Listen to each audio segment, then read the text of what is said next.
Okay. All right. You guys can see me, I think.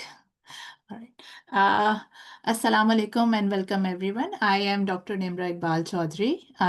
Welcome to this webinar, and we will be starting with the tilawat of Quran Pak.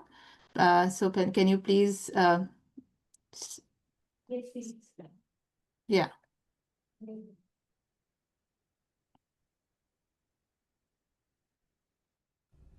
أعوذ بالله من الشيطان الرجيم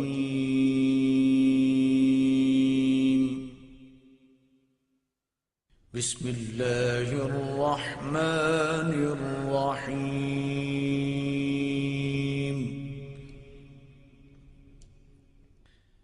الرحمن علم القرآن خلق الإنسان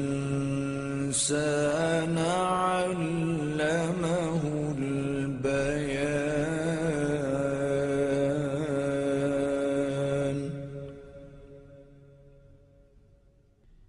الشمس والقمر بحسبان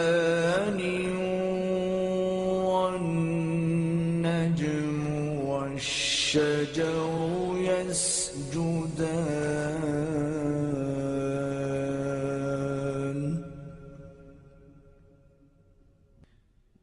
والسماء رفعها ووضع الميزان ألا تطغوا في الميزان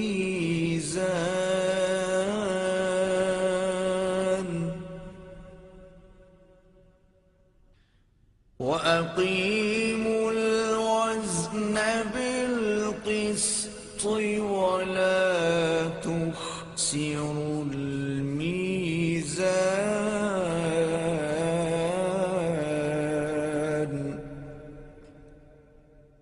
صدق الله العظيم.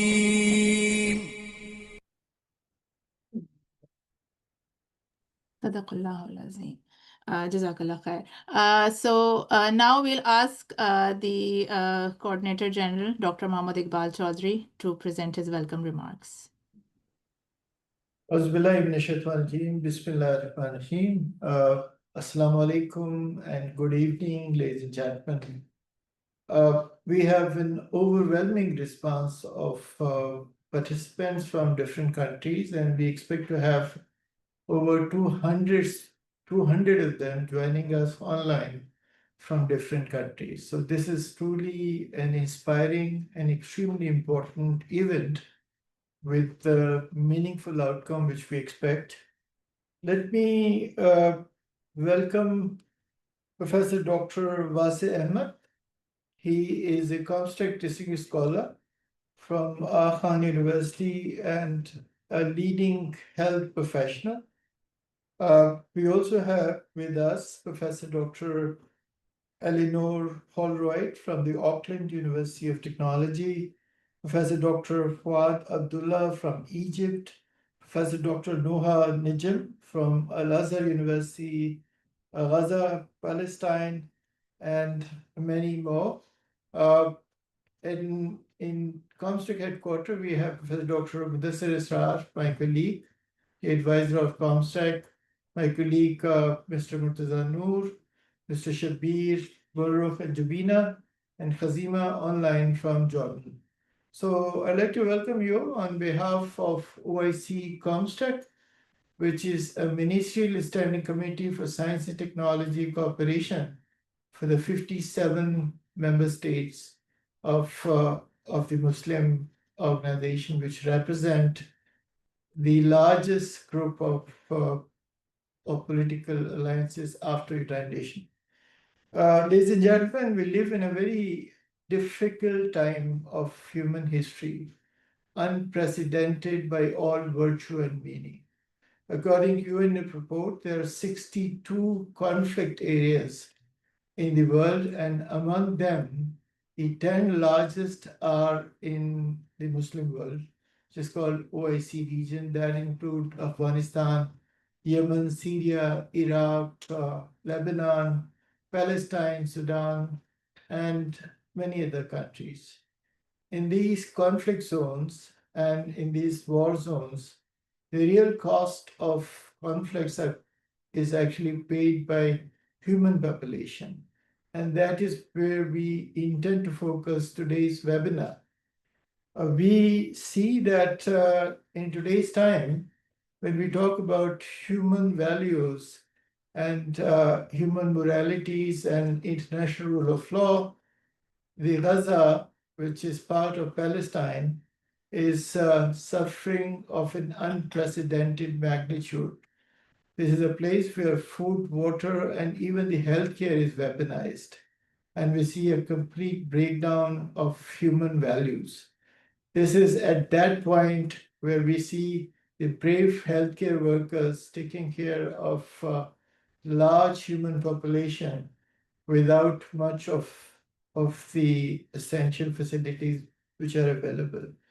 And here at that point, where we find them working in extremely stressed condition. This is largely the focus of today's webinar in a generic sense where healthcare workers suffer from trauma of war and conflicts and where they have to deal with not only the personal in danger which they face, but also on top of it, lots of psychological issues which they all suffer. Comstech has a large portfolio of programs in different domain of healthcare, science, technology, and innovation.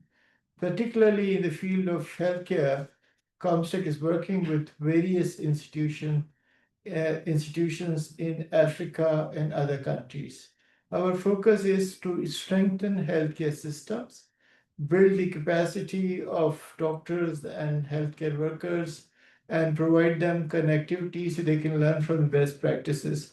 Today's webinar is intended to identify areas in which we can work together as a network under the leadership of some of the most proficient and highly acclaimed health professionals which we have today. We also have people working at the policy level, as well as people who actually work at the frontiers of disaster and healthcare management. I would like to acknowledge with gratefulness my colleagues who actually organized this event from Auckland University of Technology, Dr. Nimra Chaudhary. From Comstech, we have Fazima Muazzam and her content team, Kulrukh and Jabina, and all of you for your presence here. Thank you very much, and we hope that we would have some tangible outcome of this extremely important webinar. Thank you and best of luck. Thank you, Dr. Iqbal. Now I'll share my screen. I will give a brief background of this very important topic. Just a brief introduction of me. I am Dr. Nimra Iqbal Chaudhary. I did my MBBS from Dow University of Health Sciences in Pakistan, and I did my master's in public health from AUT. My area of research is the disaster preparedness of healthcare workers in disaster-prone regions. So setting the context, I will present a brief overview of this very important topic of overcoming war-related trauma in healthcare workers. I am one of the facilitators and moderators of this very important webinar.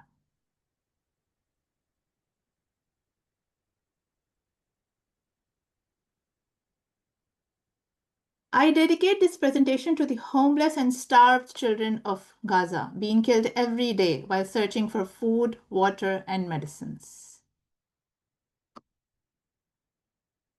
As a healthcare worker who has served in disasters and emergencies, this webinar topic is very close to my heart. Conflict zones blur the lines between the healer and the survivor. Healthcare workers face direct violence, loss, and ethical stress while trying to save lives in collapsing systems. The destruction of healthcare infrastructure and emotional toll on providers threatens not only the individual well-being but the resilience of the entire health systems.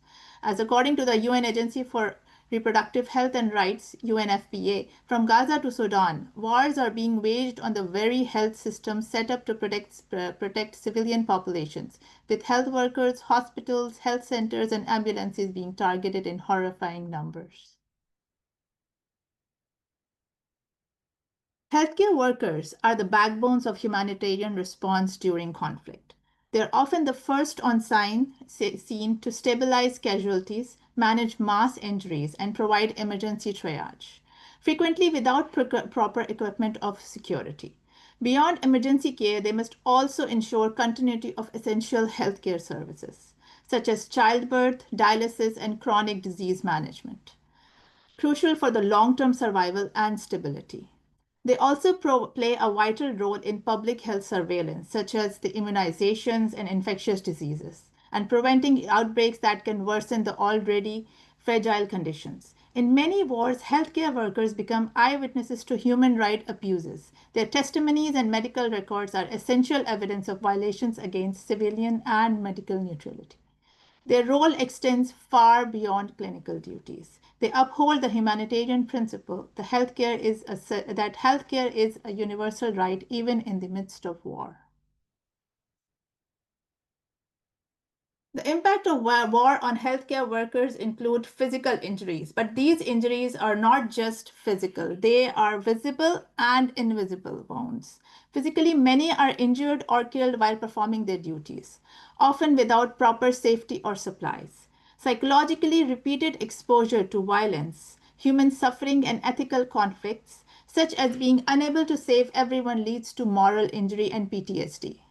Even without being directly harmed, healthcare workers suffer secondary trauma by constantly witnessing devastation, treating children, the wounded, and sometimes their own families.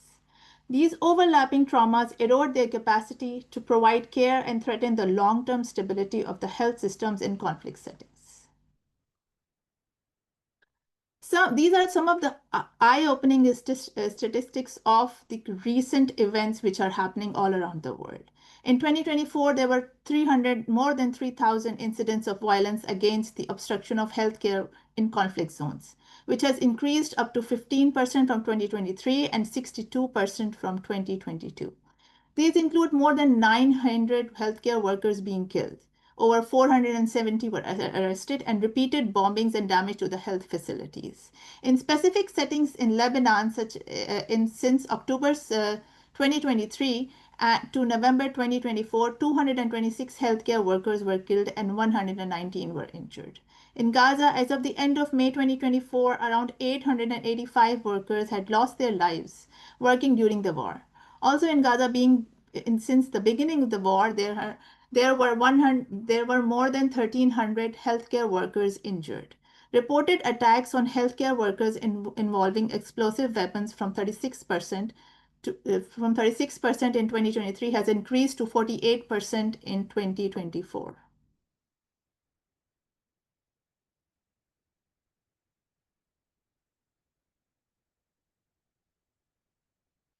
Some of the barriers to war trauma recovery include the limited mental health resources in war zones. There is a stigma around seeking help, as the healthcare workers are considered to be the saviors. But we often forget they're also the victims of the war. There is cultural silence and expectations of resilience. They are overworked and there is a lack of institutional support. Hence, as there are no institutions there to support them.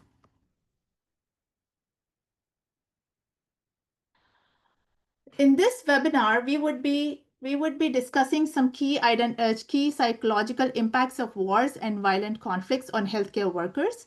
We would be identifying strategies for resilience, self-care, institutional support, and knowledge sharing. There would be recommendations for Comstech to contribute to this very important issue. We have an excellent panel of experts who will share their insights from the field of health sciences. Our panel includes Dr. Mohammad Wasif from Pakistan, Dr. Fawad Abdullah from Cairo, Professor Dr. Eleanor Heilwright from New Zealand, and Professor Dr. Noha Najim from Palestine. After the presentations, we will try to come up with recommendations for Comstex and other relevant organizations to foster understanding and inspire collective action to protect and empower those who stand at the front lines of humanity. Thank you.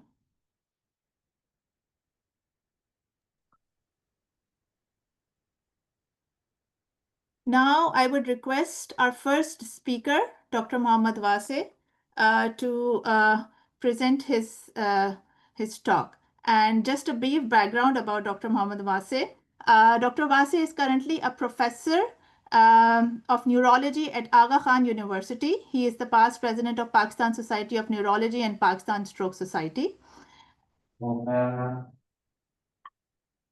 Dr. Wase received several national and international awards for educational, research, and advocacy activities, including Teachers Recognition Award, Outstanding Teacher Award, Gold Medal for Research, and Advocacy Leader of the Year Award. He is serving as a fellow and secretary Sindh chapter for Pakistan Academy of Sciences. He was recently elected as the fellow of the World Academy of Sciences. He was recently awarded the Kenneth Viste Award for the Neurology Advocacy by American Academy of Neurology. He has trained 50 neurologists and 50 neurologists under his supervision and 2 neurologists from Afghanistan. He has received 30 grants from various national and international agencies as principal investigator or co-principal investigator. His publication bibliography includes 262 papers in peer-reviewed medical journals. So now I would kindly request Dr. Mohammad Wase to present his talk.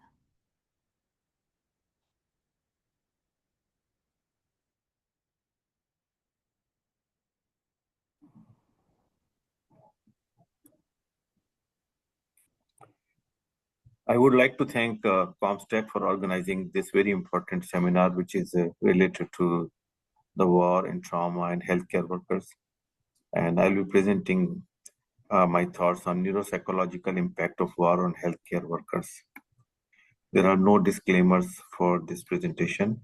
We will be discussing impact of war on health and brain health, enhanced need for healthcare workers across the globe, especially during wars and trauma, hospital and healthcare workers, international law, impact of war on healthcare workers, neuropsychological impact of war, factors affecting neuropsychological outcome, and coping strategies for healthcare workers. The impact of war and on health and brain health is among us. There are direct and indirect affectees of war. Direct affectees are those who are basically traumatized during the war, and indirect affectees are basically all the other people who are watching that to happen across the globe in that area and across the globe. So this is the kind of impact of war has. Physical trauma in war is important, especially in terms of death, injuries, and disability. That has a limited number, but the impact of that death, injuries, and disability on humanity and the global human population and even the local and regional population is huge. Mental trauma in war is also important because the trauma itself causes, the war itself causes a lot of mental trauma in terms of fear, anxiety, and depression. And for during this war, we have a lot of vulnerable population. The most vulnerable are women and children because these are the most affected people. Like we are seeing in Gaza, 70% of the people who died during this war is women and children. Elderlies are most vulnerable. Displaced persons are most vulnerable people. Now, there is a local impact of war, which is usually in that area or maybe in the neighboring areas. And there's a global impact because the war has a global impact. All the people across globe, they know about what is happening and what is causing trauma and injuries and death to the people. So that has a lot of mental and even sometimes physical toll on human body. It also depends on the long-term versus short-term nature of the war. If the war extends for months and years, that has a sustained impact on human life and human thinking and mental status as compared to a short-term war, which is like 1 week or 2 weeks or 3 weeks war. So long-term wars has a much longer and much deeper impact as compared to short-term wars. And then there are indirect effects other than the war, which is causes death and injuries and disability. There are shortages of food and water. There's hunger, there's famine, lack of sleep, pollution. All that has an effect on human health and human behavior and on mental and physical and brain health. During the war, there is an enhanced need for healthcare workers. So there is increased demand and shortage of healthcare workers and supplies during the war. Certain specialties are more needed, for example, surgery, emergency trauma, orthopedic surgery, nursing, emergency room, and OR staff. And a lot of time, these healthcare workers, they have to work long hours. They basically are affected by lack of rest and sleep. And during the war, there's a huge demand of infrastructure because you need more beds, more operating rooms, more facilities to take care of patients. Your number of patients are usually doubled or tripled, especially number of injuries are doubled or tripled. So you need like more healthcare workers and more infrastructure. And these kind of are challenges which put a lot of pressure on healthcare workers. And additionally, there's a damaged infrastructure. War affects the infrastructure of the hospitals. There's lack of power, lack of computer networks for labs. So these all are basically effects of war, which affects the healthcare system of a hospital or of a country or of a city. And that not only affects the healthcare system, but also affects the healthcare workers. So then that takes a lot of toll on healthcare workers. Now, there are very well-defined international laws related to hospital and healthcare workers during war. So, the United Nations Security Council condemnation has adopted a resolution such as the Resolution 2286 that strongly condemns attack against medical facilities and personnel in conflict situations. International humanitarian law designates healthcare facilities such as hospitals as civilian objects and provides them with special protection from attack. Deliberate targeting of healthcare facilities, personnel, and civilians is a violation of the principle of distinction and constitutes a war crime under the Rome Statute of the International Criminal Code. States and non-state armed groups have an obligation to take positive measures to protect medical establishments and facilitate their functioning. Healthcare workers, medicines, and supplies must be available even during the war. This is all the law governing healthcare workers across the globe, even during war and war-like situations. Impact of war on healthcare workers can be manifold. Number one, there are safety concerns. A lot of healthcare workers, they are unable to go to work during war situations. There may be physical trauma to the healthcare workers, especially doctors, nurses, and therapists. They may be unable to work or provide services because of this physical and mental trauma. There may be physical stress on healthcare workers in terms of long hours of work, lack of food and rest, and lack of sleep. And that basically physical and mental stress on healthcare workers can lead to fatigue and burnout. And a lot of physicians, they are unable to handle this kind of physical and mental stress, and they burn out, they are unable to function. And even if the situation gets worse, then sometimes even they are forced to migrate and they are basically forced to leave the situation. So they go out of the city or out of country. So migration is also a huge impact of war on healthcare workers. Neuropsychological impact on healthcare workers is huge. There are many neuropsychological symptoms and situations which healthcare workers may come across. The most common is depression. Depression is very common among population and among healthcare workers, even who are not directly involved in patient care. So depression is very common. Psychological fatigue and burnout is very common. In long-term situations, post-traumatic stress disorder is very well known and common. Complex PTSD is also seen in patients who are uh, basically exposed to war-like situation for a long period of time, and they're exposed to a lot of trauma and injuries. Anxiety is very common among healthcare workers, especially in war situations. And in long-term symptomatology includes fibromyalgia, which is a lot of muscular pain and fatigue, and psychosomatic symptomatology and problems. So these are all psychiatric and neurological manifestations of stress related to healthcare workers in war and trauma. What are the factors which affect this neuropsychological outcome? I think most important is the duration and intensity of war. If the war continues for months and years, and the war is intense, like for example, there are bombing every day, and there are people being injured every day, and people are being dead every day, like we are seeing in Gaza every day. There are about 50, 60, 70 people die, and 100 become injured, and it's going on for 2 years almost on a daily basis. So this kind of war intensity and duration has a huge impact, neuropsychological impact of on healthcare workers and even the population and the communities. The other important aspect is healthcare infrastructure. Now, if the healthcare infrastructure is stable and is not disrupted, then a lot of physicians and the healthcare workers, they can cope with the neuropsychological trauma. But if the healthcare infrastructure is affected, then that causes a double burden on healthcare workers. Not only duration, the intensity of the war and persistence of war, but the loss of healthcare infrastructure is also very disabling and very neuropsychologically demanding to the healthcare workers. Another important area is support services for healthcare workers, especially local and international services.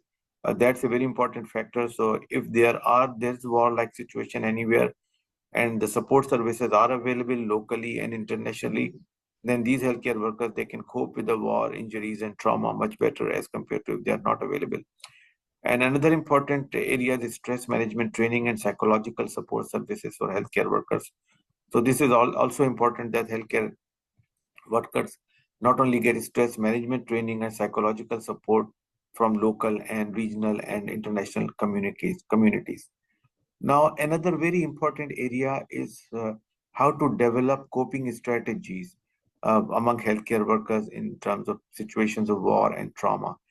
So first is psychological support. Psychological support is important. You need a dedicated psychiatrist and psychiatrists who could do counseling sessions for the healthcare workers, and that has to be done on a regular and a permanent basis, persistent basis. So at least their anxiety and their depression and their worries could be supported. Another important strategy is peer support, because some of the physicians, they are kind of more resilient. They are more supportive as compared to other who needs support, and some are able to provide more support. So in healthcare workers, people who take leadership role and who have more stress coping or stress management training, they could also provide peer support to the healthcare workers. Another important strategy is organizing stress management training for all healthcare workers, especially during war and trauma. So this could be done by the hospitals itself, or it could be done by tele training. But this stress management training is also very useful and very important. Another important strategy is religious coping. The religiosity is sometimes very helpful in coping strategies. It calms you down and it give you a different perspective. So religious coping is also an important aspect of a coping strategy. Now, seeking support from international aid organizations, there are many international aid organizations who provide stress management training and psychological support for the healthcare workers. So they should be engaged and they should be involved in training of doctors and in support for doctors. Now, effective coping strategies require support from the community and institutions to enhance well-being and ensure adequate access to care. So this is not only a medical community's responsibility, but the whole community and all the institutions of the government who are working in context with healthcare, they should be also able to provide support services to the healthcare workers. So in conclusion, war has a huge impact on health, including death, injuries, and disability and mental health. And hospital and healthcare workers are the most exposed persons because of this war and trauma. And hospital and healthcare workers must be protected based on international law and governing laws of the country, so they could function on a regular basis. Impact of war on health and mental health of healthcare workers is multidimensional, and it not only affects physical health but mental health, and even it can cause long-term neuropsychological problems like fibromyalgia and complex PTSD. Now, in terms of coping, role of community is important, global institutions and organizations is important for functioning of healthcare facilities and healthcare workers. Coping strategies must be adopted at local, regional, and international level for physical and mental well-being of healthcare workers. At the end, I would like to thank comstech for providing this opportunity for this workshop. Thank you very much.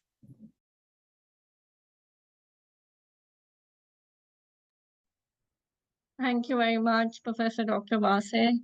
With permission from Coordinator General Comstech, Professor Dr. Iqbal Chaudhry, sir, should we move to the next speaker? Yes, please. Remind that we have now 157 participants from some 25 countries online. Right, sir. So the next speaker that we have is Professor Dr. Eleanor Holroyd. Professor Holroyd is professor and a co-director of Auckland University of Technology Center for Migrant and Refugee Health Research in New Zealand. She has 30 years of experience working in the international university sector, predominantly in Asia, Australia, as well as in East Africa. Her research and teaching focus is on health equity, human rights, and social justice, and has spanned nursing, public health, and social sciences academic disciplines. She is currently on the Lancet Commission into Primary Health Care and involved in conducting systematic reviews with the focus on socio-medical integration. She is a very well-known anthropologist by profession and a researcher. And the title of our talk today is Highlighting Institutional and Community Support Systems that Can Reduce the Burden of Trauma. With this, I would request Professor Dr. Holroyd for her talk. Thank you very much. Assalamu alaikum. Thank you, and thank you to comstech for inviting me and Dr. Namara. It's my pleasure to be here tonight in New Zealand to present some of the Madam, work. thank you very much. Can you please put your slides on the slideshow? It says I'm sharing already. Yes, but it's not on the slideshow. Oh, slideshow, sorry. Yeah, yes. Okay, thank you.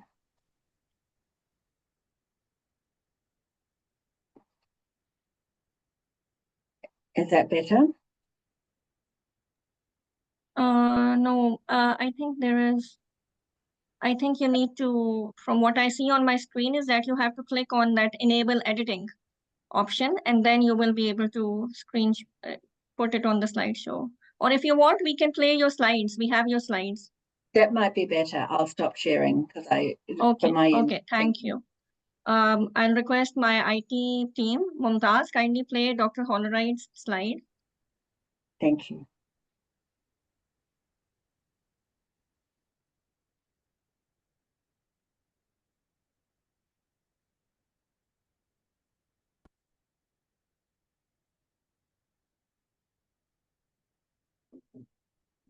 Thank you. Just to, I'm going to be talking about some of the effects of trauma on healthcare professionals and some of how the systems work within that. Can I have the next slide, please?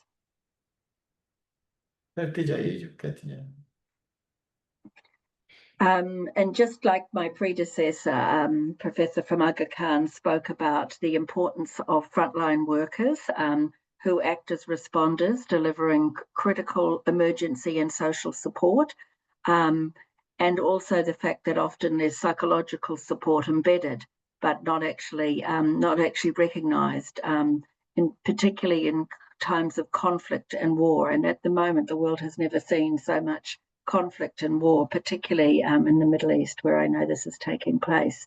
And despite limited resources and stressful condition, the Allied Health Force, and in particular nurses who are prone to work 24-hour shifts, work extended hours to support healthcare sustainability. Can I have the next slide, please? And the documented effects have been well outlined. They include anxiety, depression, PTSD, and burnout.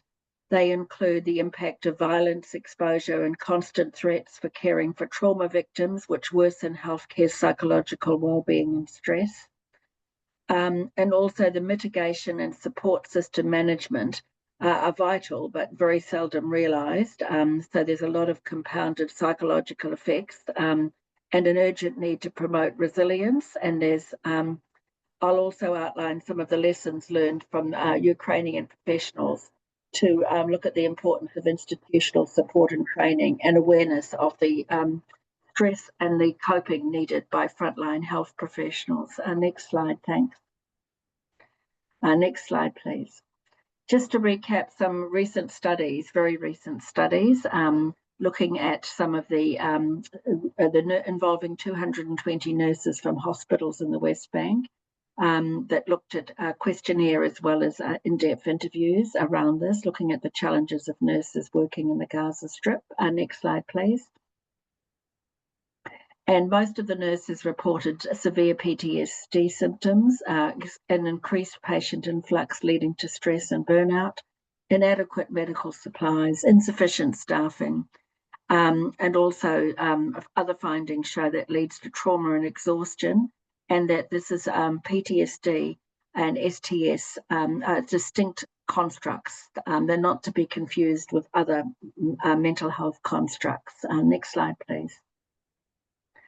And there was a separate study done recently on the Yemen conflict, looking at the personal and professional lives of health workers who reported disempowerment, distress, fear, anxiety, and burnout, and trying to find meaningful ways to cope, and that they needed increased attention and support. And much of this was described as some of the world's worst humanitarian crises.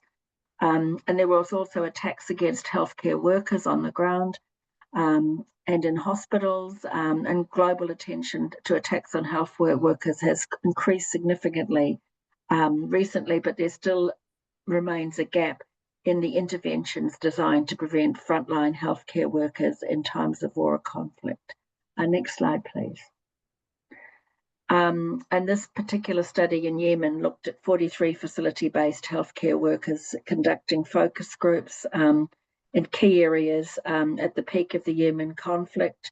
The coping strategies they used to attenuate the impact of acute and chronic stress resulting from conflict. And they also reported on themselves sporadic attacks by armed civilians, tensions of patients, harassment at checkpoints, and working conditions were chronically underreported, as well as chronic suspension of salaries, which is a vital resource to enable health system strengthening, and a serious shortage of essential supplies and medicines. Next slide, please. And some of the specific ways to cope that people employed, the healthcare workers, include using religion and fatalism, using a sense of professional duty and patriotism, allegiance to the nation, and also the substantial stress and the various pressures they faced while delivering life-saving services in Yemen showed that they had resilience, but the resilience came at a price and was under-addressed. And the strong recommendation from this study was that the humanitarian community, such as members here today, should direct more attention to responding to mental health and psychosocial needs of our health workers, while actively working to ameliorate the conditions in which they work. Next slide, please. And again, just to summarise some of these studies, increasingly we see high reports of long-term PTSD symptoms, increased fragmented workload, lack of pay, lack of equipment, lack of downtime, lack of infrastructure, lack of professional support, lack of professional development, and lack of recognition. So again, complex, intersector, interdisciplinary trauma related to delivering healthcare in conflict zones and war zones. That was a study by Khan et al. Next slide, please. Thank you. Next slide, please. So just to give some context, because I'm talking a little bit more about some of the issues around workforce readiness. Can I have the next slide, please? So again, exposure to trauma amongst nurses in conflict zones highlights the importance of resilience and support systems and recommends trauma-informed care training and support groups that are on the ground that have some resourcing behind them. Next slide, please. And we also, in many of the areas where there's conflict, we have a shortage of nurses, often due to underinvestment in the health system, low and middle income countries. And we also have a shortage of people working in the community. Part of the Lancet work I'm doing highlights the importance of primary care to respond to needs in the community as they arise, looking at whole families and communities across the lifespan, and looking at the intersections of social, medical, psychological, and indeed spiritual support for workers. So we also see quite low numbers of registered nurses and community workers per population to respond to conflict where these take places. Next slide, please. And again, we don't have a lot of community mental health professionals. Mental health has been largely often underfunded and under-recognised, and there's certain stigmas associated to mental health, as well as many of the registered nurses and community workers do not have mental health training or trauma training or resilience training. So we need to consider some sort of upskilling of the workforce or online systems that can enable healthcare workers to recognise the value of mental health and help to destigmatise the acknowledgement of mental health, because there's always been this notion of nurses as heroes, but in often nurses are also managing their own families at home, as well as the lack of salaries, as well as trying to respond to extremely complex trauma situations without a lot of preparation around that. Next slide, please. Again, we don't see, this is a similar one to the last one, but we still see a very low percentage of mental health professionals, and we don't see a lot of embedding of mental health training in undergraduate or postgraduate nursing and allied health education. Next slide, please.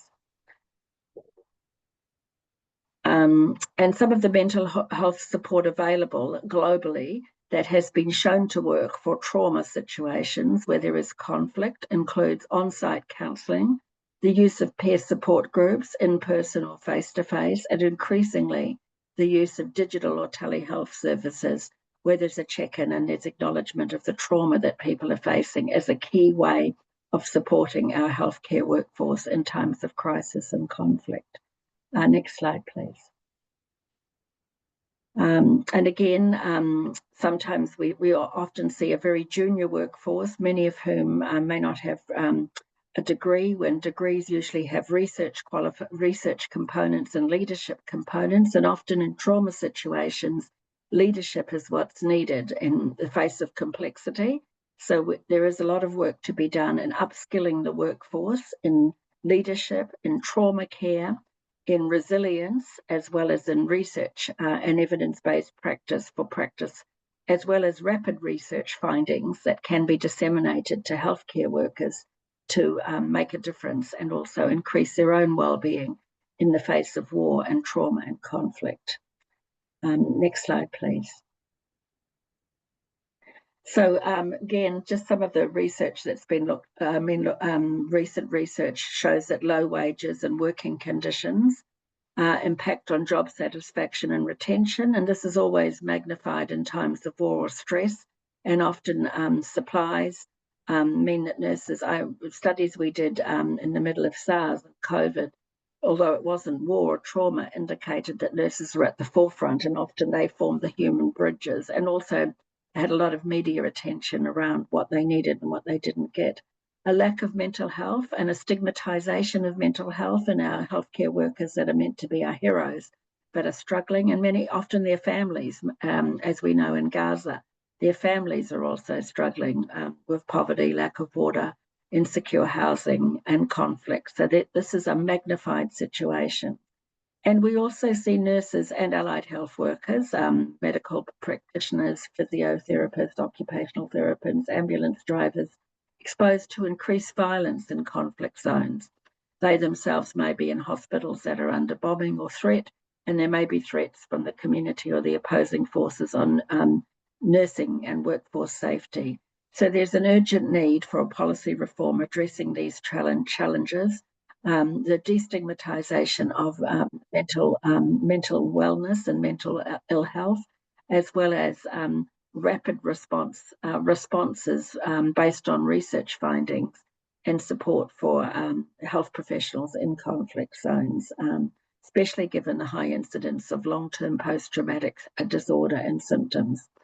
And hospital nurses, as well as community nurses, as well as all allied health professionals face this. Next slide, please. Again, we see high prevalence of PTSD, psychological symptoms, and emotional healthcare delivery is emotionally stressful anyway, and magnified incredibly around war and conflict and insecurity. And there's no known processes often for working with this.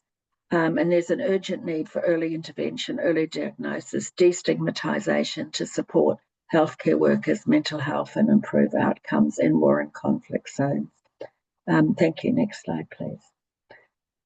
And again, just summarising what we've heard, continuous traumatic stress affects their professional quality of personal and professional life and resilience. Low healthcare budget allocated to mental health generally, leading to workforce shortages, inadequate trauma care, and gaps in mental health infrastructure that would support people working in conflict zones. I'm using Pakistan as an example. Many other neighbouring countries and regions, it's very similar, which may well be on the borders of conflict zones. This is a WHO bulletin report in 2024. Next slide, please.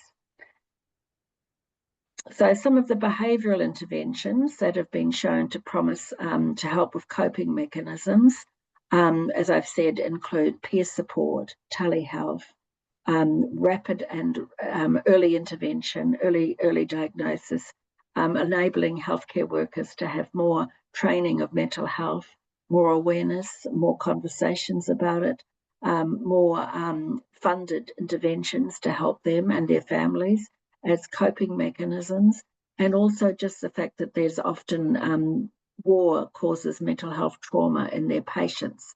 So as well as the acute care, there's often combined trauma care, as well as often linked to some of the need for social support, combined often with poverty and lack of food and vital resources. So we have a very complex problem, but our healthcare workers are the human bridges around that. It has been shown that some AI tools and increasingly digital tools piloted in frontline workers can help with triage and also help as check-in points, such as private apps and data sharing, although it's very important that these promote confidentiality and become trusted sites. They have been shown to work in underserved areas and areas of poverty, which also could be amplified for areas where there is trauma in healthcare workers. Next slide, please. Telehealth is also one of the important things. And it's more than just individual workforce, it's also communities, supporting communities at war or the families of healthcare workers to provide emotional support in times of conflict.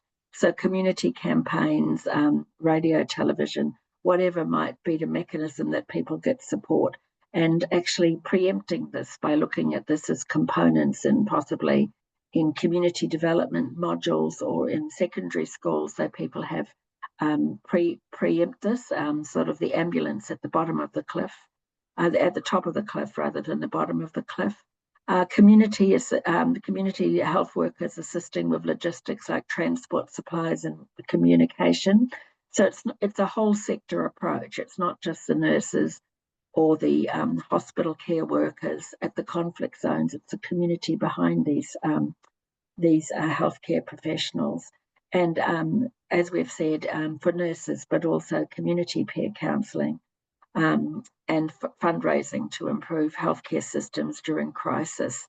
And this is very important in primary care. It's this notion of digitalization. It's this notion of social medical integration.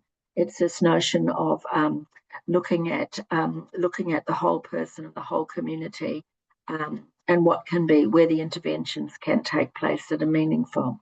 And very importantly, enhanced community engagement. So the fact that everybody is engaged in the community, from religious leaders to teachers, to community workers, to social workers, to people working in the hospitals and the healthcare facilities. It's a whole of sector approach, often mandated by a government policy and progressive policy around that. Next slide, please. So just to sum up some of what we've been sharing, and as I say, some of the work we're doing on the Lancet Commission, these six systematic reviews, umbrella systematic reviews, is looking at these key components to actually make a more meaningful primary healthcare system, and from that we have a more enabled secondary care system. Because a lot of what takes place in conflict needs to be built on an enabled primary care system, where we look at promotion and prevention and resilience and community strengthening and community bonding and resources. So there is an urgent need generally to develop programs for mental health support, community care workers, components in medical training, nursing training, allied health worker training, having community navigators, if that's needed for ethnic minorities at conflict who can navigate the space. Educational background and marital status have some influence on resilience, so supporting families and understanding an upskilled workforce, such as people with master's degrees or higher qualifications, are needed to make complex decisions and so show leadership and use research and evidence-based practice. Workplace interventions have been shown to reduce symptoms, so knowledge of what works during conflict should be employed early so we don't burn our health workers out, and strengthening healthcare workforce, particularly in terms of supplies, in terms of upskilling, in terms of mental health and comprehensive capacities, as well as adaptability and agility in rapidly evolving situations like war and trauma, and particularly magnified where the need is the greatest, often in low resource settings in low and middle income countries. Next slide, please. And that's just the references. So thank you very much for inviting me, and it's a pleasure to be part of this this afternoon. Thank you very much. Thank you. Thank you very much, Professor Dr. Holroyd, for a comprehensive presentation and particularly highlighting the situation in Pakistan, and also providing some of the solutions, which is possible for these war-related trauma. Now we will move on to our next speaker. The next speaker is Professor Dr. Fawad Abdullah. He is joining us from Egypt. We have him online. However, before we play his recorded lecture, I would like to introduce him briefly. Professor Dr. Abdullah is Professor of Neurology and Stroke Medicine at Cairo University, Egypt. He is also a board director of a World Stroke Organization for the MENA and the Sub-Saharan Africa. He is the past president of African Academy of Neurology and also the Education Committee Chair for African Stroke Organization. The title of his talk today is war-related as symptoms and warning signs of the brain health issues in the war and trauma. With this, I would request our IT team to please play his recorded lecture. He has joined us online as well, but we will be taking the question and answers directly from him.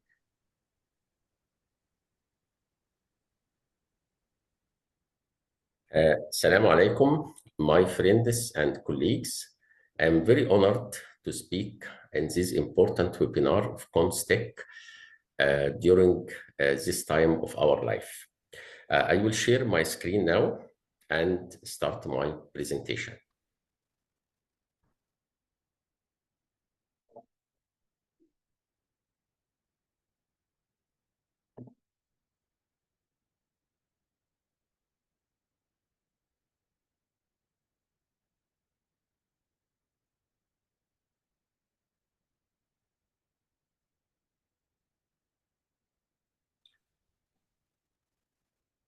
Today, I will present a brief communication about symptoms and warning signs of brain health issues in war and trauma, which is a very important topic during this time of our life.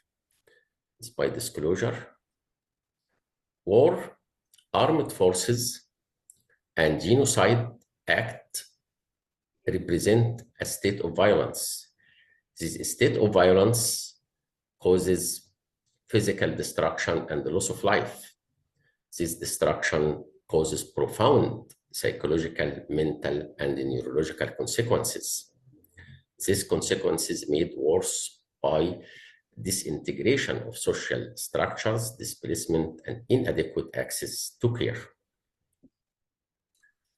Actually, the effect of war and trauma on the brain may be psychological, mental, or may be structural and organic.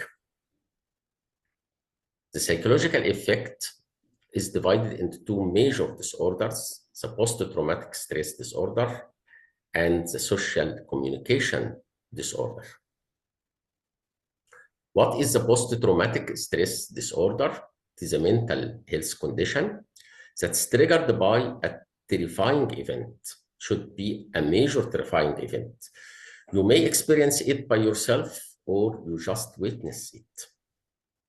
It is characterized by repeated vivid flashbacks, feeling like trauma is happening just now, intrusive thoughts or images of the trauma event, extensive nightmares, intense distress at real or just symbolic reminders of the trauma, and finally, physical somatic sensation like pain, sweating, nausea, palpitation, trembling, and so on.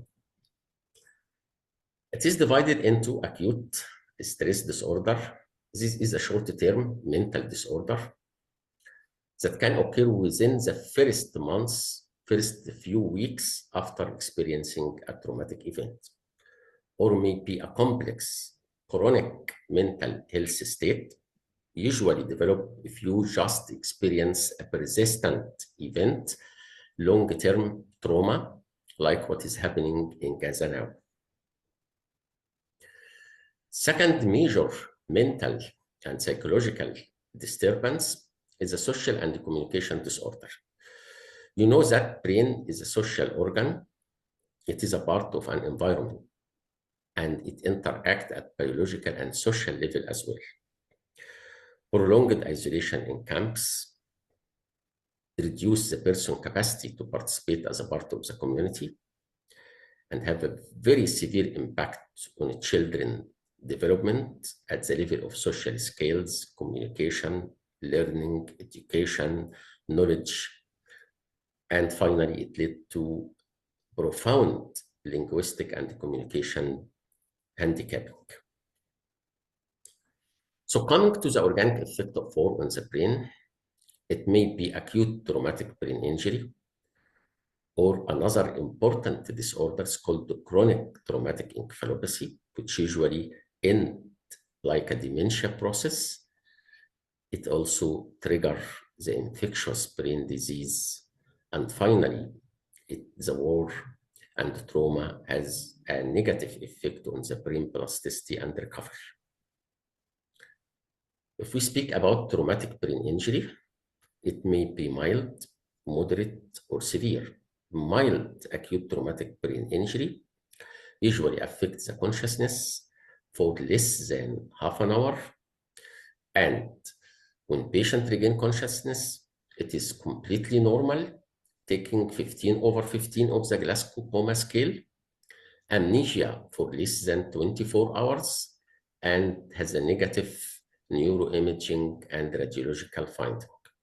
Coming to the moderate, it is a moderate state of impaired consciousness, more than half an hour, but less than 1 day, with impairment of consciousness level, and the Glasgow Coma Scale comes down to 9/15. Amnesia persists even up to 1 week, and minor to moderate transient changes in the neuroimaging like brain contusion, brain edema, and so on. Coming to the most fatal and severe traumatic brain injury, usually you have after severe blast injury and explosions, you have marked diminution of consciousness. It is like a profound coma with reduction in the Glasgow Coma Scale, maybe below 9 up to 5 or 3, and prolonged amnesia more than 1 week and even extend to few weeks and even months. And there is marked changes in the neuroimaging like multiple hemorrhage, multiple brain injury, and so on.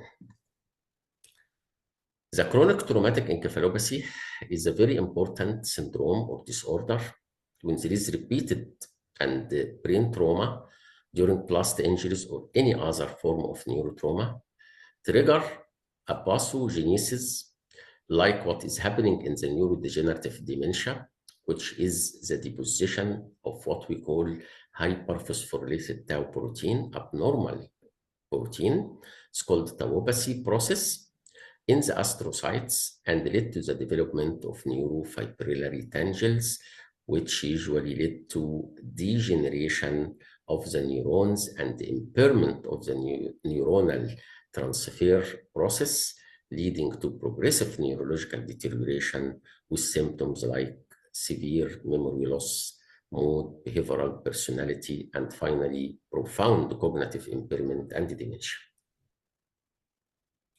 This is how chronic traumatic encephalopathy syndrome develops when there is a limited injury to the neocortex, and then after that, it comes to a vital area like the amygdala, and there is widespread extension to the other parts like the insula, temporal, and the parietal lobe, and finally, it led to the widespread involvement of the brain cortical and subcortical areas at different lobes and different deep structures, which usually led to marked neurological deterioration and the symptoms like dementia with severe memory, affection, personality changes, and it takes time to happen. Coming to the infectious brain disease, as I mentioned before, severe, moderate, and even low-intensity physical injury facilitates several infectious pathogens, lead to a process of meningitis or even meningoencephalitis. The condition became more worse by mass exposure and concentration camps, and even complicated by inadequate medical care, lack of antimicrobials, and supplies for treatment. Finally, the major organic effect on the brain is the disruption of brain plasticity. We know that brain plasticity is a condition where there is a capability of a tissue or organ to both give and receive. So it comes at the basic plasticity level onto genetic plasticity early in life for formation of neuronal synapse, then coming to the generative plasticity with the time of development of key capacities of the body, and the regenerative plasticity, which is a process occurring only after trauma or injury or a disease in order to enhance recovery for regeneration of the neurons. So impairment comes at different levels and usually between transition from one stage to the another. This is the explanation of different process of plasticity. And during war, any minor trauma to the brain during the stages of brain plasticity would cause significant undocumented negative impact and delayed recovery of after trauma or after any injury. So to summarize, the effect of war and trauma on the brain, it may be psychological, mental, in the form of post-traumatic stress disorder, which may be acute during the first months, or if the trauma continued and the process of conflict is still going on, it may be chronic post-traumatic stress disorder lasting for months or years. It may also affect the social and communication disorder due to the isolation. And as I mentioned before, the brain is a social organ. Isolation led to marked deterioration of the brain functions. Coming to the organic effect, acute traumatic brain injury, chronic traumatic encephalopathy with final manifestations like dementia, facilitating infectious brain disease, and finally, impairment of recovery by the negative impact on brain plasticity. So, my recommendation is developing plans for improving health infrastructures during conflict and post-conflict time, preparation of a large-scale neuro-rehab centers to deal with people coming after conflict and after war and military struggle that at both social, psychological, and physical rehab. It is not only the physical rehab, it is the psychological and the social rehab as well. This area needs further research to determine the long-term effect of war and genocide on the brain and nervous system. We may discover many other disorders and syndromes if we make a long-term follow-up for the victims of this conflict. Finally, I would like to thank you and to say that we need to end the genocide and the war. It's not as possible as we can, but if we can do that now, we do it. Thank you so much. Thank you so much. Goodbye. Thank you very much, Professor Dr. Fawad Abdullah, for a very comprehensive and a well-encompassing presentation.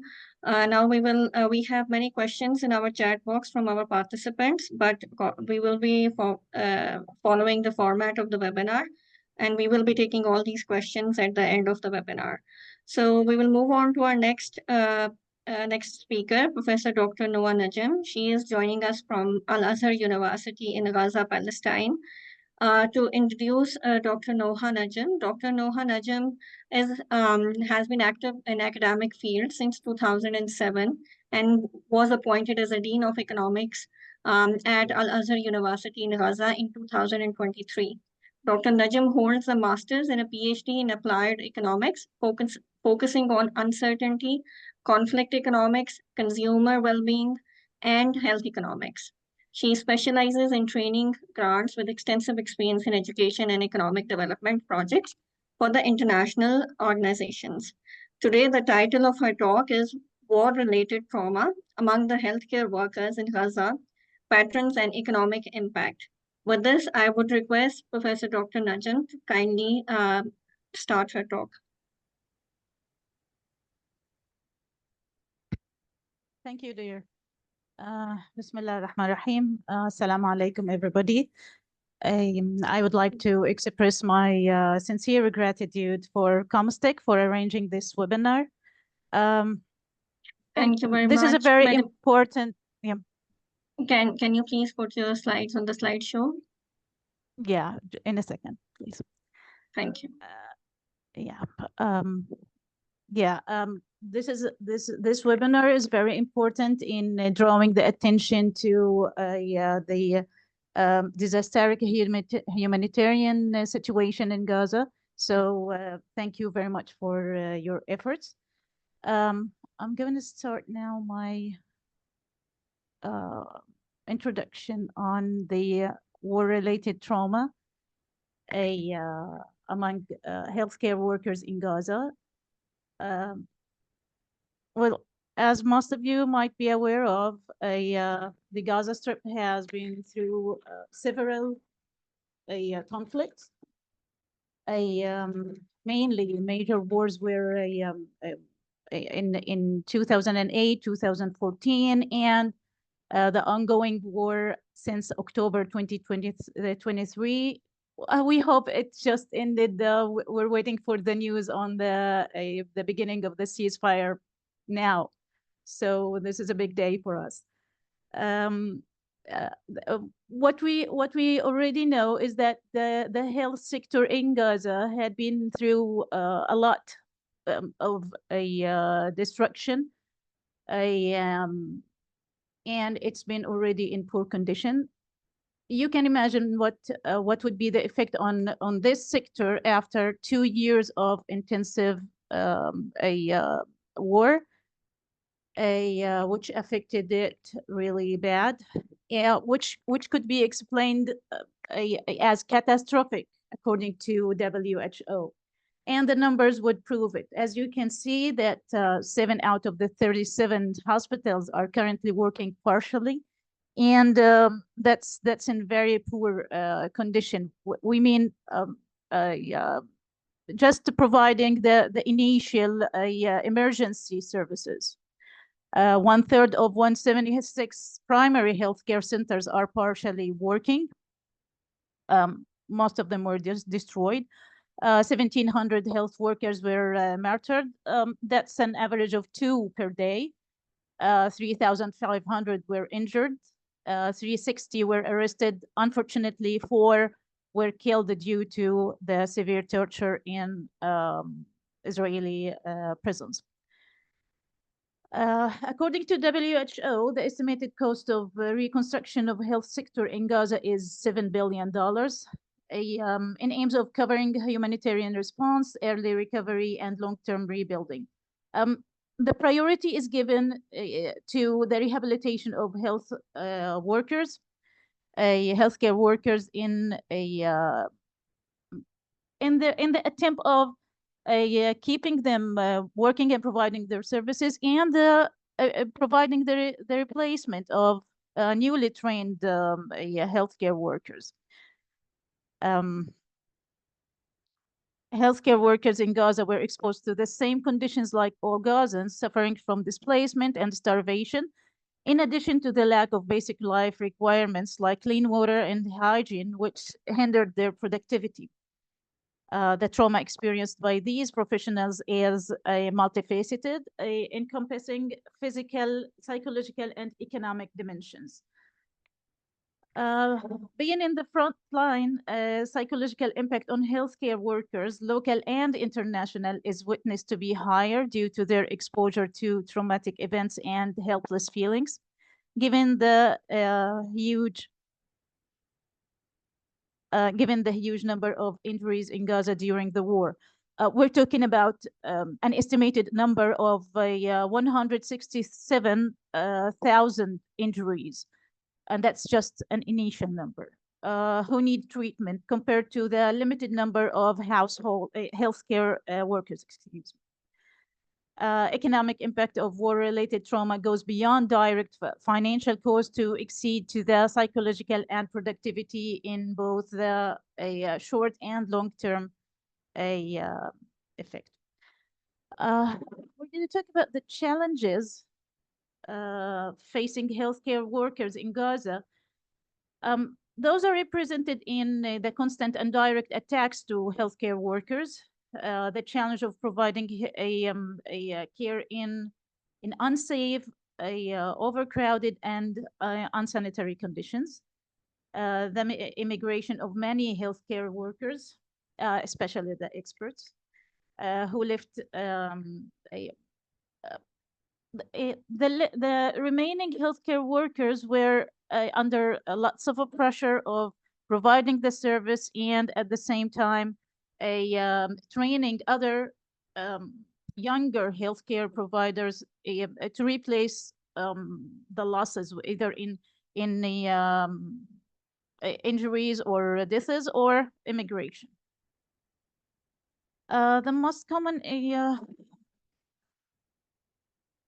I'm just gonna go through this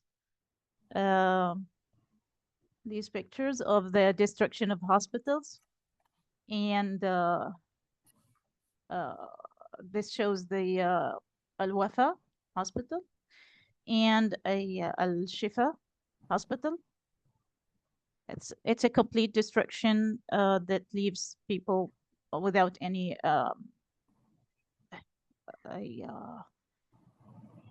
hope of receiving the health care.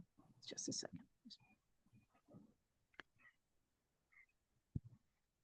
I'm witnessing the impact of this destruction on healthcare workers working in those hospitals was really devastating. They were heartbroken to see their workplaces being destroyed. That's very emotionally destructive. Let's look at the patterns of war-related trauma, and as I can see, it's common everywhere from the presentations that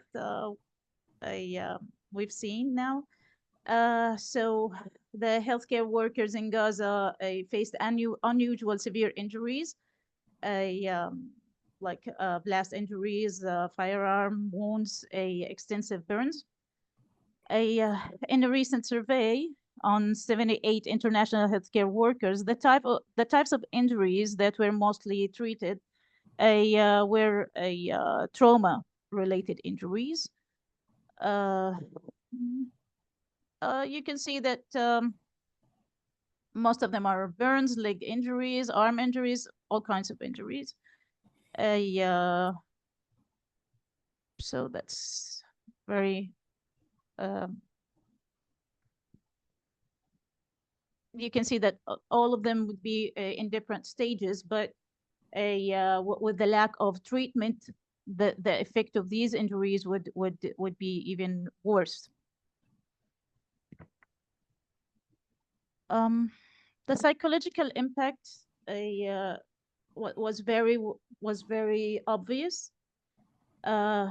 Studies show that anxiety, stress, and depression rates among Gaza healthcare workers are very high, with over 70% experiencing moderate to severe symptoms during the current conflict. The reported symptoms were depression, acute stress reaction, and suicide ideation. Well, I've witnessed the case of one of my relative, physicians who was detained in Shifa Hospital for 60 days.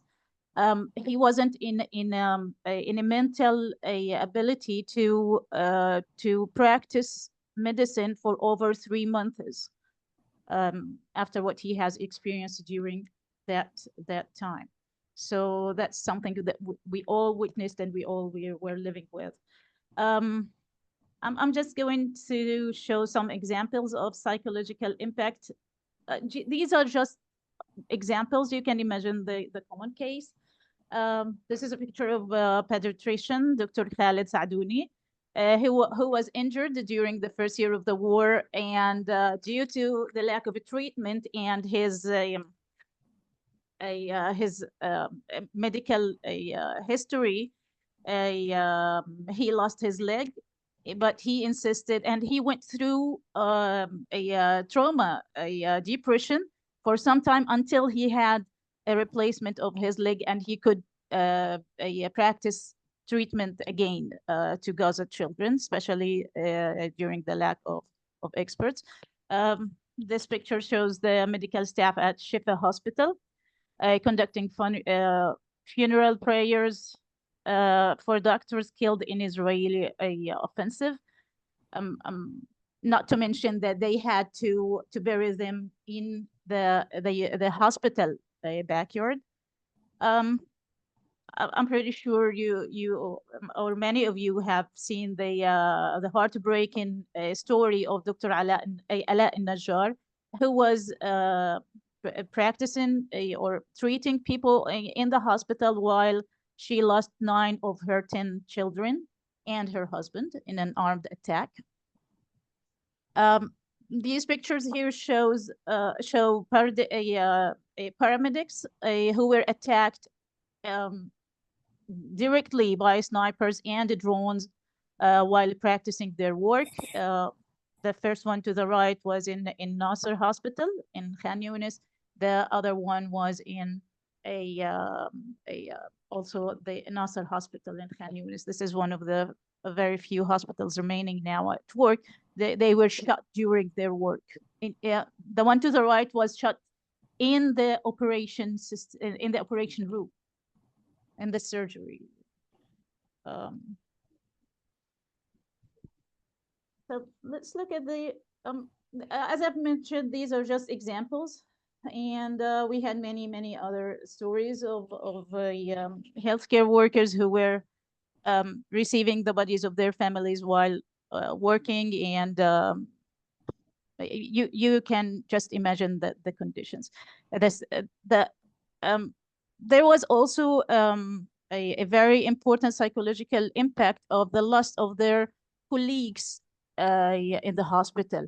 That really put them under pressure of losing their lives anytime, and the loss of their lives at any point. So they were working in very risky conditions, and that's not something anybody would provide or be able to work in and provide their services under these conditions. Let's look at the economic impact, because we're now looking at the reconstruction of the healthcare sector following the war, inshallah. The financial cost is estimated to be $7 billion, according to WHO, with an estimation of $3 billion in immediate intervention to the provision of the most basic necessary services in the health care sector in Gaza. Not to mention the reconstruction of the hospitals, etc. But now we're looking at the rehabilitation or preparation of the available field hospitals and the available partially working hospitals in Gaza to start providing more services, and the training of healthcare workers to take the place of the currently very exhausted staff we're having now. So that's not an easy task, and it's gonna need lots of preparation. Unfortunately, the non-financial cost is not yet determined. We're looking at long-term malnutrition, psychological distress and vulnerability to burnout and secondary trauma, psychological distress, and the productivity reduction, and the replacement of lost experts and the specialties. So these need lots of studies and immediate intervention. In conclusion, the cumulative effect of repeated wars has endured the resilience of Gaza's healthcare workers, leaving them increasingly vulnerable to burnout and secondary trauma, especially the last one. Healthcare workers in Gaza are enduring one of the most challenging environments in modern history. Imagine that they had to dig graves in the hospitals to bury their colleagues and martyrs. The pattern of trauma they encounter are more severe and widespread than in the previous conflicts. That would require a long term of treatment and special programs. The economic and psychological impacts are profound and requires years of rapid and intensive treatment, as mentioned. Well, finally, an immediate implementation of intensive rehabilitation and post-trauma management programs aiming for rehabilitation and post-trauma management for health workers are urgently needed. This is what we've all have been recommending to start immediately and in as soon as possible for in the attempt of starting the provision of a better healthcare system and saving some lives that could be saved now. Thank you all for listening, and thank you, Comstech, for the invitation to participate in this very, very important webinar. Thank you very much. Thank you, Dr. Noor Najam, for a very comprehensive presentation. I would like to thank all the speakers, especially Dr. Noor Najam and Eleanor from New Zealand. This is pretty much close to midnight in New Zealand, and she is with us. Professor Fawad Abdullah, he has to leave to see a patient, but he should be back soon. And I'm especially thankful to our Director General, Professor Iqbal Chaudhry Saab. Now we had a lot of questions, and we have a lot of participants, more than 150 participants from more than 30 countries, and questions are still pouring in. So I don't think that we will be able to ask all the questions, but we have many questions to be asked to Professor Eleanor and Noah. So first we start with Professor Noah Najam, that you have been part of this process for last 2 years. What coping strategies you have find the best, which has worked in Gaza for the healthcare workers? Because you have been able to provide care and services despite all the bombings and all the trauma and to mental and physical trauma. So what coping strategies you have adopted in your systems or among healthcare workers to combat this kind of physical and mental trauma? Well, healthcare workers didn't have many choices. What they had to go through was very hard, but in those conditions, you have no choices but to try to cope with the available staff.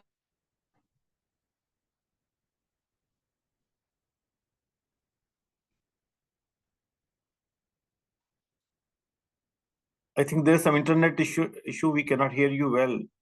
So now we move to the next question to Eleanor, and this question is related to mental health.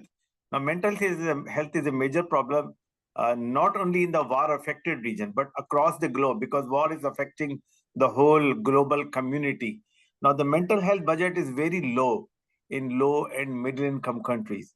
So what kind of solutions we could find in those countries who are being affected with the mental trauma related to war in Gaza and other places? How you can improve the mental stress and mental support for those people in low and middle income countries with very low budget? What strategy you can adopt?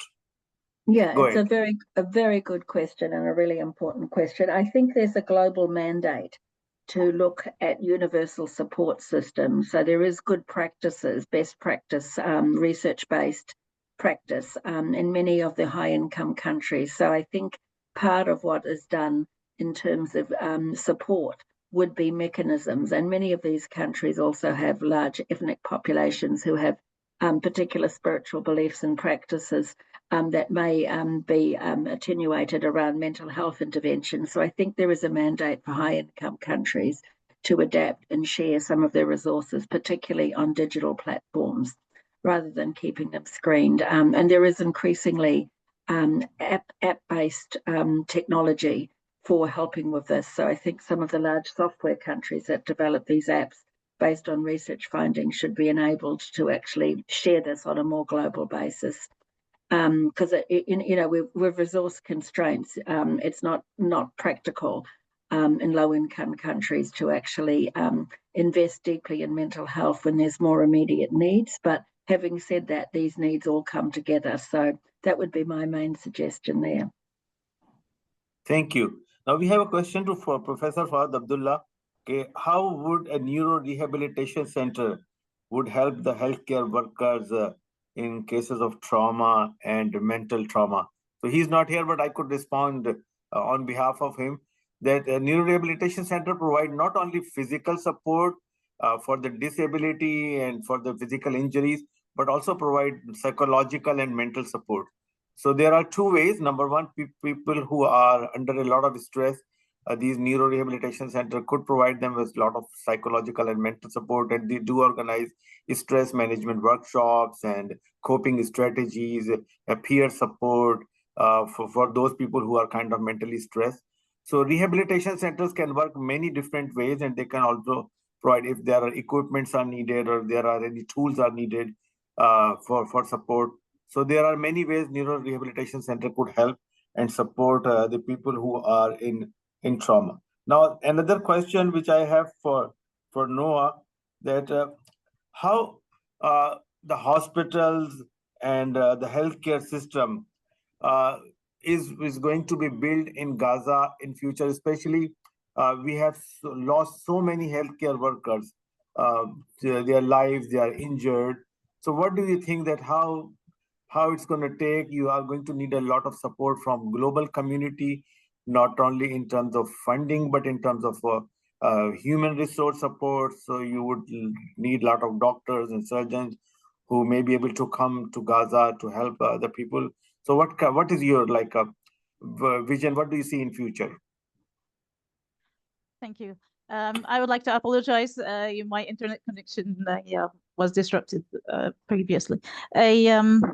Well, we have our own graduates from medical colleges in our universities. We have the Palestine School of Medicine at Al-Azhar University, and the School of Medicine at Islamic University, Palestine University. In my university, Al-Azhar University, we have over 1,500 students in the fifth and sixth years in the medicine school. They were already taking their practice in the hospitals during the war. They were volunteered there, and unfortunately, we've lost 25 of those students during the war.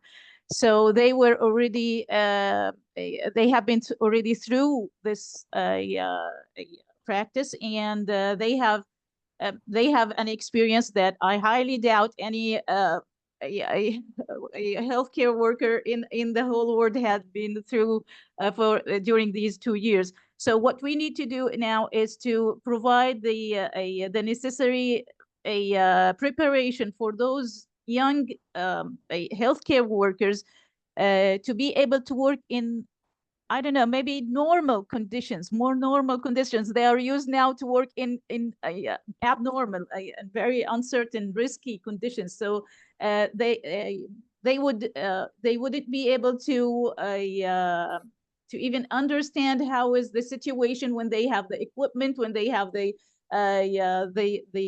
normal situation to work at. So that's one thing that would help in the replacement of the lost humanitarian resources in health sector, and of course with the help of international missions also. Thank you. Now, Eleanor, we have a question related to international law. We have a lot of international laws against bombing of hospitals and targeting healthcare workers.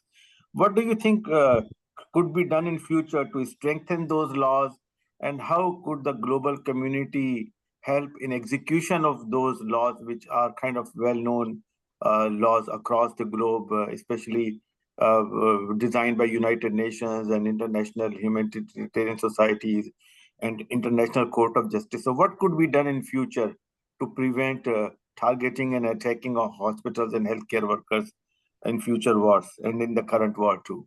Go ahead.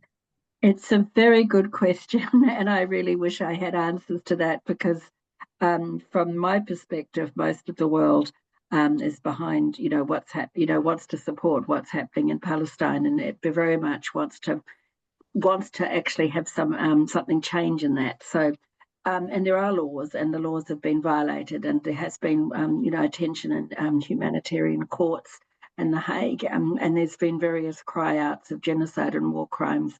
So I think possibly educating our citizens more globally around rights and human laws, which would then inform voting in some of the high-income countries. So you might get more knowledge of those systems, would probably be the best thing, because at the moment, even though there are laws, they're being violated. So my sense is we need attention to citizen science and educating our citizens more on what these are. So there's more understanding, and there's possibly more, in countries with democracies, there's possibly more attention to that to actually change policy. It's a slow process, but I think you have to start with the younger people, and educate people around some of those issues, in schools and young adults. That would be my suggestion, given many other opportunities have failed. Thank you. Now, Dr. Noah, I have a question that how do you develop stress coping capabilities in children, in teenagers, boys and girls who are in part of that war in the region? What kind of strategy you can do for educating those young kids and young minds relating to stress and the burden of war they are facing, other than healthcare workers? So what kind of thoughts you have to train those kids? First of all, I have to mention that these kids have been away from normal life for 2 years. No schooling, no shelter, nothing. So what they have been practicing every day is to hunt for clean water and how to make fire, etc. So they have been aiming or hoping for normal life, and their dreams were about food, having food. So when we're talking about this type of severe trauma, we need to start by engaging them in the normal life, but step by step, because they are still in displacement. They are still in with their families and trying to manage their lives. So the first thing is now what's been proposed by UNICEF is that let's first get those students or children to go back to the education system, and then through the education system, through the schooling, they will be step by step be able to express their feelings and talk about it. I have a 10 years old son who has been away from his father for 1.5 years now. He had nightmares every day and had been in a very bad psychological situation, until we had an initiative here in Cairo done by Palestinians, targeting those students through schooling. So during their school day, they were given the chance to talk and express their feelings. And this, it's very clear, and I have witnessed this in my child, that he now understands that he's not alone. He's not the only case, and many other children had even worse situations. They lost their fathers forever. So that would make them, and I'm sorry for that, but looking at the worse stories, worse conditions makes people more capable of taking or accepting their experience and what they have been through. So that's the proposal now, is to start to let those children express themselves through especially a designed post-trauma psychological programs integrated into the education system. Thank you. We still have a lot of questions, but because of shortage of time, we will be moving with the program. So before I invite our director, who is a pride for the whole Ummah, Dr. Iqbal Chaudhry, for the final concluding remarks, I would like to thank again the speakers and the participants for their contribution. Very informative, very heartening talks, and hopefully we will be able to write these up, and we will be able to write like in a format that everyone could use that. And hopefully we will be able to use these recordings for more education and information. Now I would like to invite Professor Iqbal Chaudhry for concluding remarks. Professor Iqbal Chaudhry. Bismillah ar-Rahman ar-Rahim.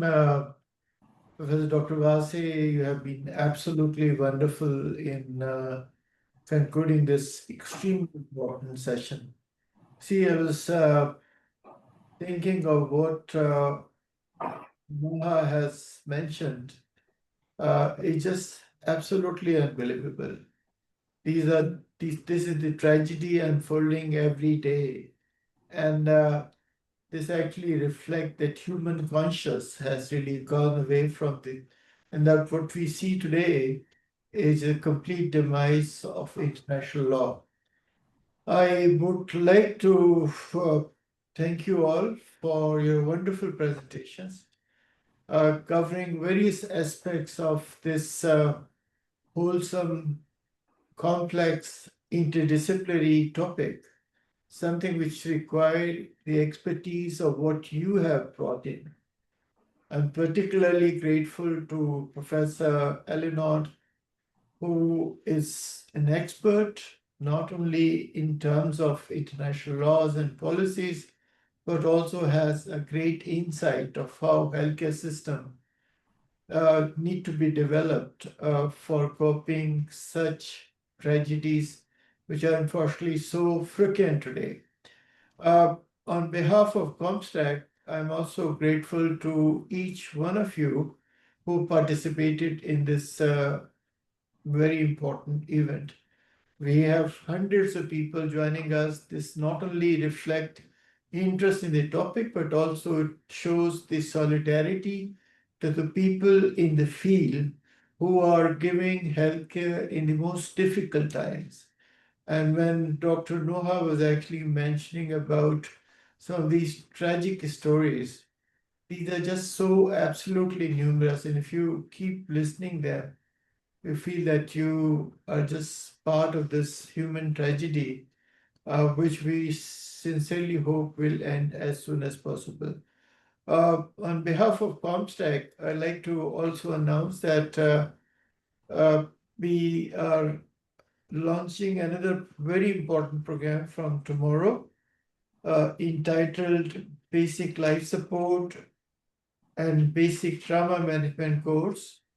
This is in collaboration of Noor International University, Fatma Memorial Hospital, and this is a course which will have a whole range of different topics covered in 2 weeks' time. This will be launched, and if you are interested to attend this certificate course, kindly contact my colleague, Ms. Fazima Muazzam, and her team, and you can be registered. We're also happy that we will have the honor of hosting 8 presidents of universities and high official, including Dean Dr. Noha at the OIC Secretariat during 16th to 23rd of this month. They would be visiting us, and then of course we will have meetings focusing on what we can do when it comes to rebuilding the healthcare system in Palestine. ComSec has 5,000 fellowships for Palestinians, which include scholarships and fellowships for healthcare workers. I'm also extremely grateful to Dr. Fawad from Egypt that he has given a very interesting presentation explaining the etiology of various kinds of post-traumatic syndrome. I am grateful to Dr. Nimra Chaudhry for organizing this event along with my team in ComSec. and with Professor Dr. Vase, who is a leading expert in this field and certainly someone we rely very much. He's a comstech distinguished scholar. And with that, I'd like to thank you all for your active participation. And we sincerely hope that we would be able to gain more insight and understanding with not only this event and the future events, but also to develop network which can be engaged in meaningful actions on ground. Thank you very much. Assalamu alaikum wa rahmatullahi wa barakatuh. Thank you, Dr. Chaudhary. And at the end, I would like to thank Dr. Nimra, who is the co-organizer for this webinar, and Khuzaima especially because she did all the administrative work and marketing and all the team of the comstech for organizing. And hopefully, we will continue to organize these kind of workshops and seminars, and hopefully we will be able to contribute toward improving healthcare situation in Gaza and other war-affected areas across the globe. Thank you very much. And comstech will let you know about the certificate, but all people who participated, they will get a certificate. Thank you very much. Thank you.